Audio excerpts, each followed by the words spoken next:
Welcome to Salcedo Paranormal.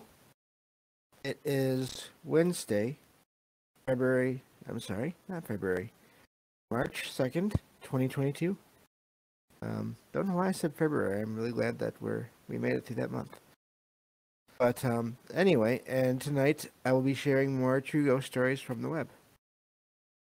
As always, you can find all the episodes and links to social media, ways to donate to the show, and ways to contact the show at the podcast page, which is salcedoparanormal.podbean.com. Excuse me, and that's SALSIDO paranormal.podbean.com. And always looking to hear from you all, whether you have comments or questions or topic suggestions for episodes, or if you have stories of experiences, whether they're your own or others that you trust, they'd like to share. Always happy to take those in, whether you want to send them in a text format or you want to actually join me on the show to share them. Either way is fine. And we can go from there. So, I think we can get going here. Let me just do one thing. Okay. And trying out a slightly different setup tonight just to see if it'll work better. We'll see how it goes. So this first story starts like this. It says, whenever I tell this story, people call me crazy or tell me my grandparents' house was haunted. But to be honest, this stuff only happens to me. And it's only happened 3 or 4 times I can think of. It was a normal day. I was hanging out at home, waiting for my mom to come home from her lunch break. Not her lunch break. It was about 30 minutes before she got home that I was watching TV. And then it happened. At the time, it scared the heck out of me, since I knew I was home alone, with all of the doors locked. But I felt a hand on my shoulder. And there was a smell I hadn't smelled in years, followed by a voice that made all the hairs on my body stand up. It was my great-grandmother. She said, "I'm here. I'm always here. I love you." As for the smell, it wasn't until a month or so later that I figured out what it was. And it turned out it was only because my grandma wanted to have a vial of my great-grandma's old perfume in the home she was given. Had given back. I don't know if that was written very well. Anyway. It says, to this day, everyone brushes this story off or asks why, out of all the family members to experience it, why me? And that's where that story ends. That's very interesting. That happened a few different times. Sounds like maybe this person definitely thinks it's more associated with them than with the house, a certain place, which is interesting, and that's definitely can happen. There's always that question of, is a person haunted or is a place haunted? Or is it both in some cases?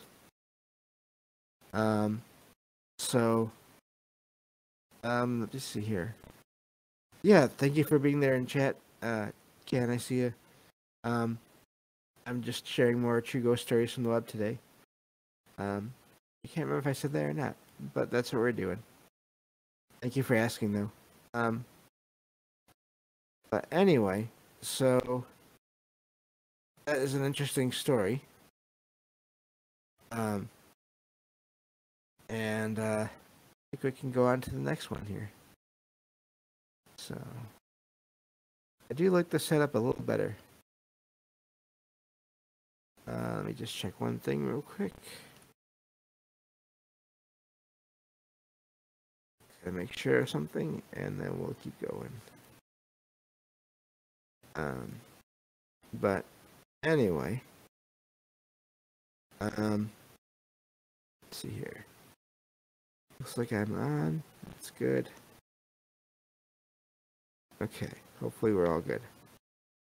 So I'll go on to the next story here. Let's see here. The next one says, I worked as a bookkeeper and shareholder in a business office. When I began, the books were a mess, so I was spending a lot of time in the office very early in the morning, working through issues. I'm a morning person, so sometimes as early as 4 or 5 a.m., I guess they may be there. Usually no one else would be in the building. To set the scene, my office was at the very end of a 10,000 square foot single level space in a fairly new business plaza. Our unit had heavy fire doors bisecting the space and a back fire door or fire exit that opened onto a long, narrow walkway that ran the length of the back and wrapped around the building, ending in a sidewalk just outside my office window. There is a deep drop-off next to the walkway along the back of the building, and a very tall fence at the end of the building. One morning I heard running footsteps, heavy, like a guy, from inside at the front of the building. I heard one of the bisecting fire doors crash open, and then the back door opened and then slammed shut. I ran to the back door and looked out, but didn't see anyone. I ran back to the front and out to the parking lot. No one was there. This became a very regular occurrence. I would respond every time, but I was having thoughts. It always sounded exactly the same. One day it had snowed. Snow on the walkway, snow in the parking lot. But I heard the footsteps running, the fire door crashing open, and the back door open and slam. I ran out to look, but no footprints. Another morning, very early, another person was there when this happened, and they ran into my office to tell me. We had an interesting chat. He told me that he had previously heard footsteps and movement when he thought he was alone in the building. I asked him to keep it to himself. Not a rumor we wanted getting out. He thought maybe he wouldn't be coming in during off hours anymore. Fast forward a few months. We get a security system installed. Interior motion detection and remote monitoring. I start getting calls in the middle of the night from security that the back door alarms go off. I meet the police at the building. We walk through. Nothing. Out of pure frustration, the next time I hear the running footsteps, I yell out to knock it off. And it stopped. At least for me. One night, I got a call from my assistant. She and her husband are at the office. She had just deactivated the alarm and entered the building. They heard running footsteps. The fire door crashed open, and the back door opened and slammed shut. Her husband took off running to catch the person, only to find nothing. I had to walk her through the scenario. Alarm was set before you turned it off, right? Office has motion detectors, right? There was no one in the building. Don't call the police. Set the alarm when you leave. And have a good night. Not long after, I left my position and sold my interest in the company. The company moved within the year. I wonder if the running man followed them. So that's a interesting little story there. Okay, good. And it's really interesting that the footsteps stopped when the writer asked them to stop, or basically told them to stop.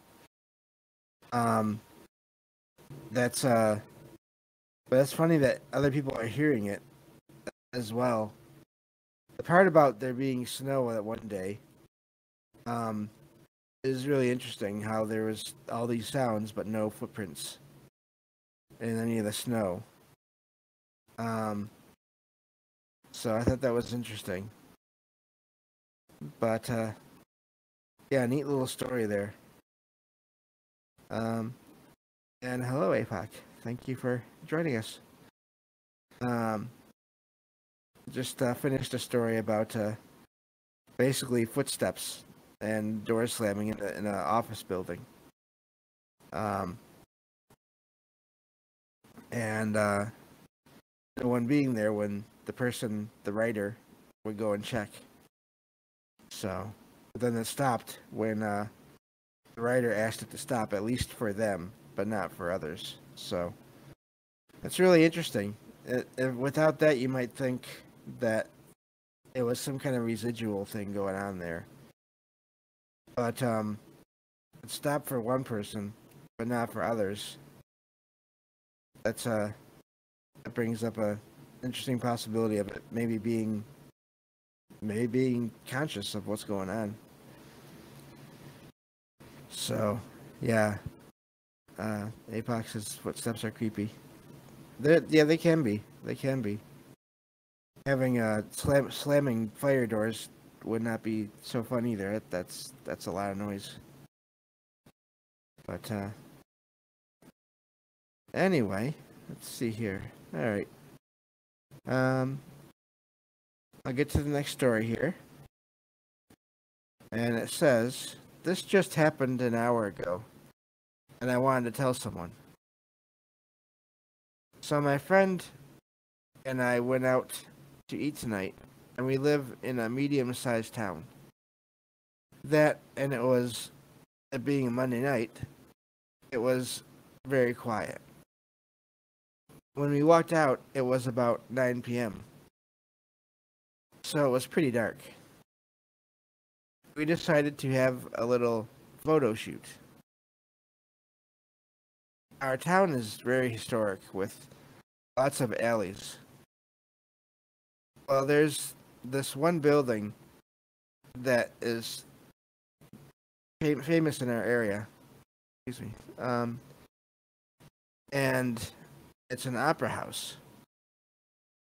And since it was built in the 1830s and designed by a famous historic architect, it also happens to be considered one of the most haunted buildings in the state.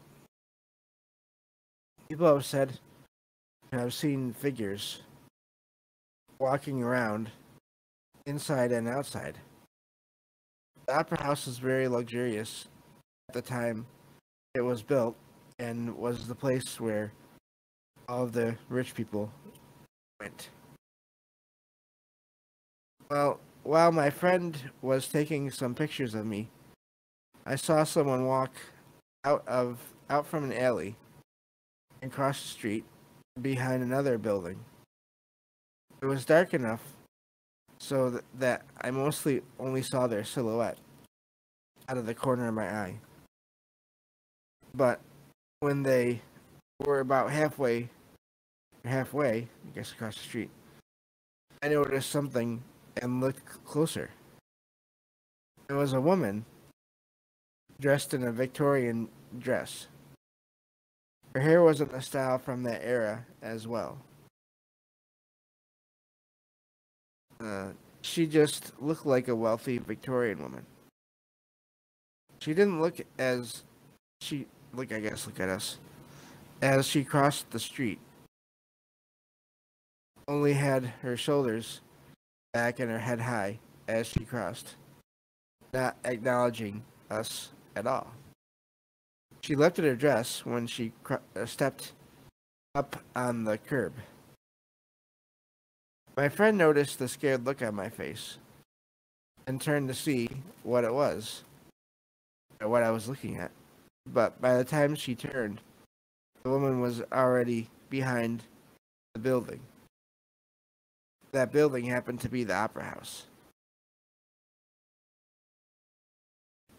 I told her what I saw, and we decided to walk around to the front of the Opera House to see if there was a show or something. Maybe a reenactment. It was closed. It wasn't terrifying, but it was cool because we had grown up hearing stories of ghosts in and around that building. I remember we even went on a field trip there in elementary school. I know what you're thinking, but unfortunately, we didn't get any pictures. We looked through all of them, but they were all facing the other way. Anyway, I just wanted to share. And it says, edit. The only entrances into the Opera House are in the front of the building or on the side facing us. So whoever it was didn't go inside. They just went behind the building and disappeared. Also, you can see inside from the doors, and there weren't rehearsals going on. And that's interesting. I heard a strange sound as I was reading that, but oh well. So that's an interesting story there. Sounds like maybe even if it wasn't someone, I have a hard time thinking it was just someone in that kind of clothing just out for the night. I guess it's not impossible, but so it's interesting. Maybe they saw a spirit. Maybe they saw into another time. Yeah, it sounded. I thought it was like a cat meowing, but it's too loud. It was like where they start higher pitched and go to lower pitched. Almost sounded like a siren also, but then it just stopped after one time. So I don't know. But it wouldn't be the first time there were strange sounds while I was recording this podcast. So anyway, let's see here. Yeah, interesting story. Yeah, I'm not sure what that was.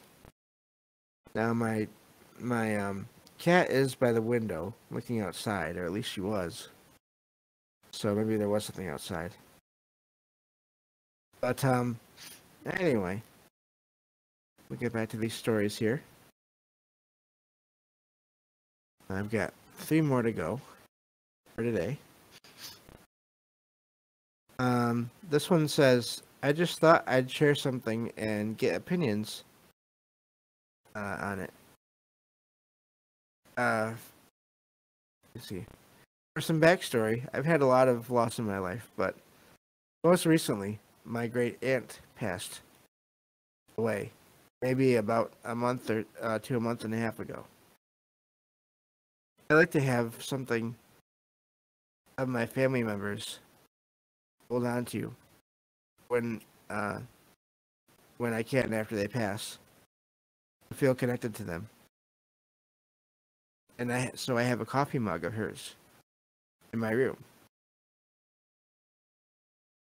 It seems like since her passing, my room is never without a single white feather.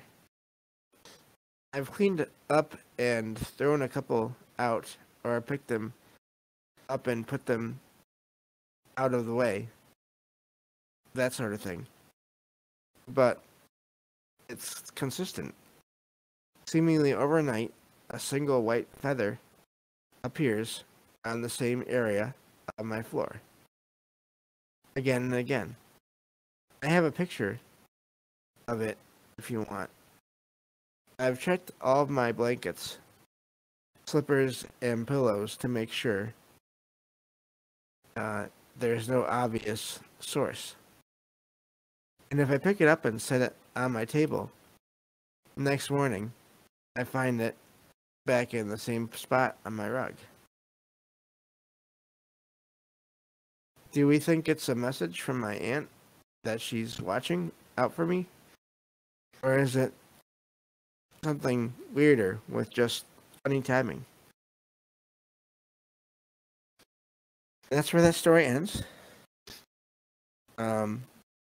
I have heard of people finding feathers before. Another object similar to that. But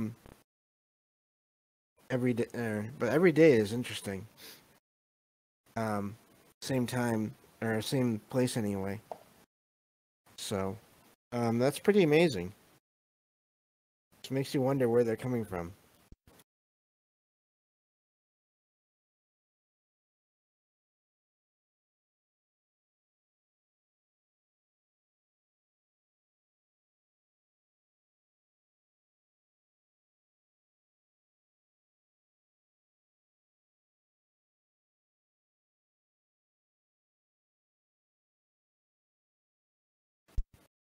Oops, I don't think I was talking there just now.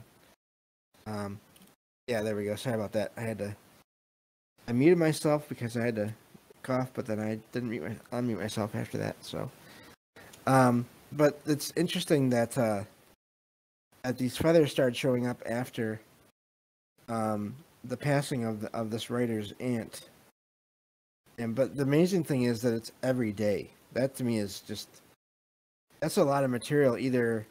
It's either a lot of material or somehow that same feather is being brought back every time. But then I would think over time it would start to deteriorate.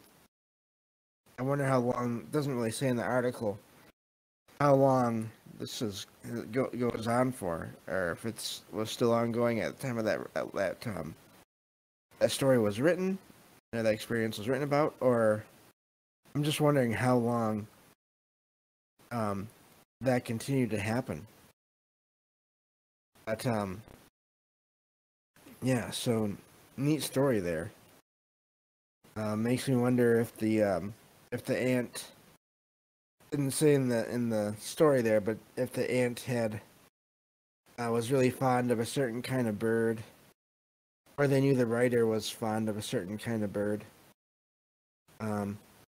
If that could explain maybe the reason or the significance of that.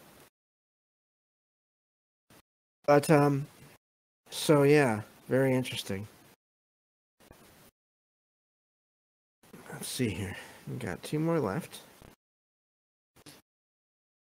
This one says, as soon as my mom knew she was pregnant with a girl, my paternal grandmother was elated with her first grandchild, or grandgirl, I guess. That's a there's a word I hadn't seen before. It says she needed caps for me, would cook meals for my mother, and would boast to everyone about her incoming uh, granddaughter. Sadly, she had terminal cancer and held on to see my birth and the first year of my life before passing. During the year she was here, after I was born, my parents would find her rocking me in an old wooden chair, uh, sleeping with me and singing and cooing while turning the baby mobile to calm me.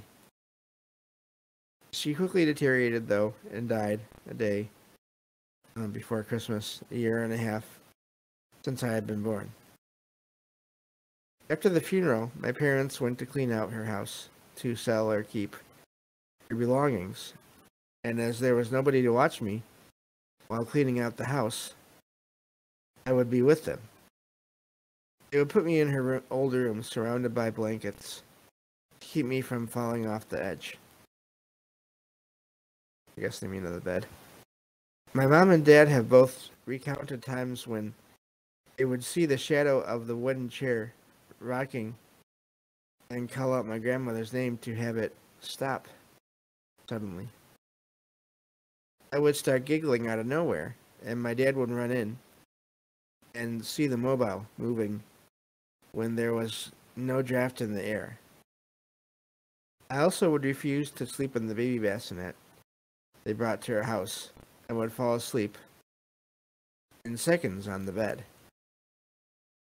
After a while, these encounters stopped, and eventually they became memory for them. But they have stated I picked up on many of my grandma's mannerisms, even without knowing her.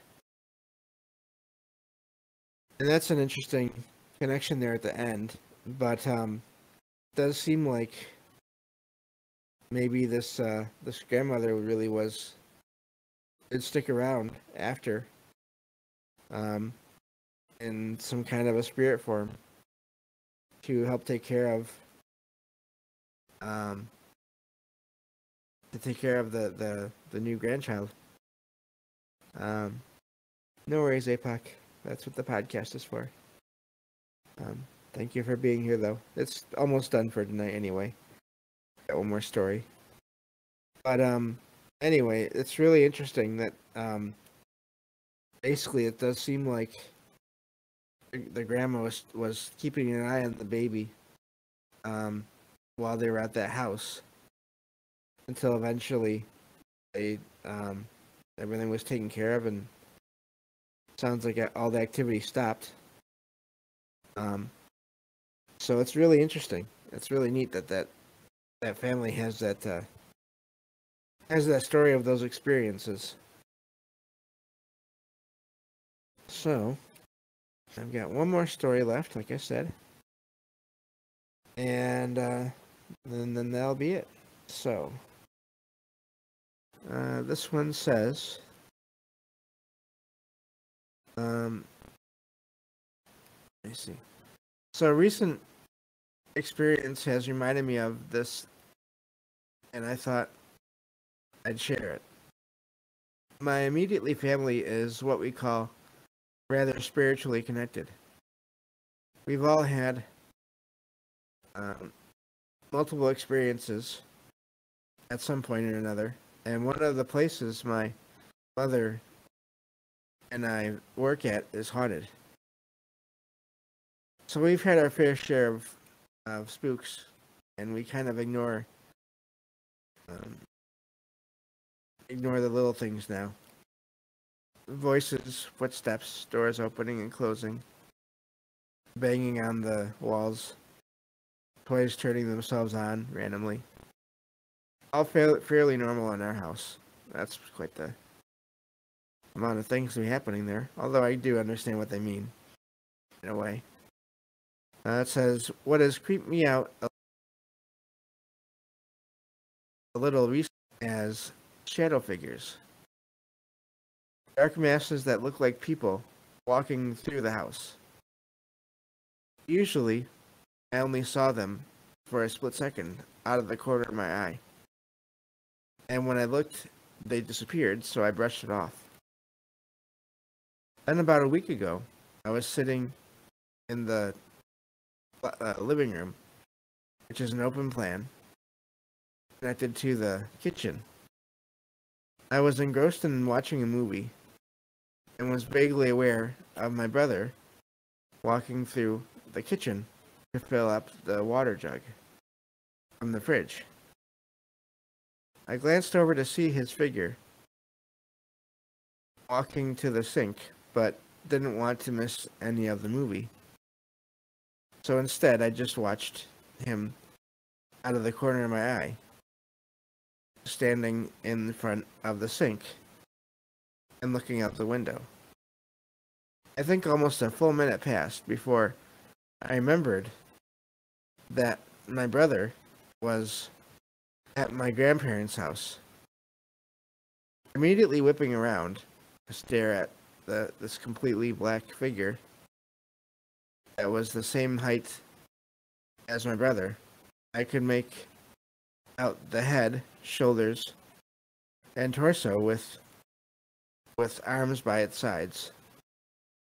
It had no definition to it, and the edges seemed wispy, but the figure itself was solid. It was there a few seconds and then gone, but the image is imprinted into my mind. My mother was rather freaked out when I told her, but neither of us has seen anything since. And that's the end of that story. It's interesting that they've had experiences apparently quite often leading up to this. Maybe I'm just wondering if they're just having, I don't know, maybe there's the shadow figures have always been there and they're just now starting to notice them. I don't know. It's interesting the way that the writer describes the edges of this shadow figure being wispy, like it's not even, like it's not solid at the edges, but it kind of is the further you get into it. So I thought that was pretty neat there. Pretty amazing sighting.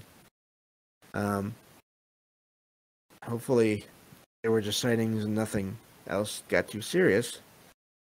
But that's a lot of activity to have in the home. But it was kind of funny when they were talking about, the writer was talking about how certain things have become normal to them. I kind of get that. I'm kind of like that with usually with little bumps and bangs that I hear in my apartment here. It just happens sometimes. Not all day, every day, or even not part of the day, every day. Just here and there. But so that was a neat little. I know what they were talking about. But that's gonna do it for tonight. As always, I'll be back tomorrow night with another episode. Tomorrow night is going to be another book review. I don't really want to say for sure what it's going to be yet because I haven't really decided. I have a few ideas, but either way, I'll be reviewing one or two stories or more. We'll see.